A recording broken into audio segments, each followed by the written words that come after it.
માંડલ તાલુકાના વર્કરો અને સુપરવાઇઝર સહિત આરોગ્યના કર્મચારીઓ અચોક્કસ મુદતની હડતાળમાં જોડાયા। Story report by Mahendra Gajar, Mandal, Ahmedabad.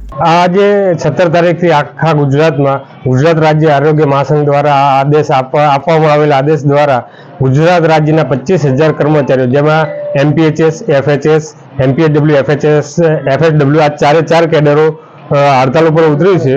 તો તમામે આજથી અમે 25,000 કર્મચારીઓ હડતાલ ઉપર ઉતર્યા। એમાં અમદાવાદ જિલ્લાના 450 કર્મચારીઓ MPHS, FHS, FSW, MPAW 450 total કર્મચારીઓ અમદાવાદ જિલ્લાના હતા જે આજથી હડતાલ ઉપર ઉતર્યા અને એનું આવેદનપત્ર આજે તાલુકા હેલ્થ ઓફિસ માંડલ ખાતે અમે તાલુકા હેલ્થ ઓફિસર સાહેબશ્રીને સુપ્રત કર્યું છે। આગળનું અમારું આવેદન એમએલએ શ્રી અને સાંસદ સભ્યશ્રીઓને આવેદનપત્રો આપવાના અને પછી એના આગળની તારીખનો જે નિર્ણય થાય એ પ્રમાણે અમારે ગાંધીનગર જઈ અને દરેકે પર્સનલી પોતપોતાનું આવેદનપત્ર મુખ્યમંત્રી સાહેબશ્રીને આપવાનું છે।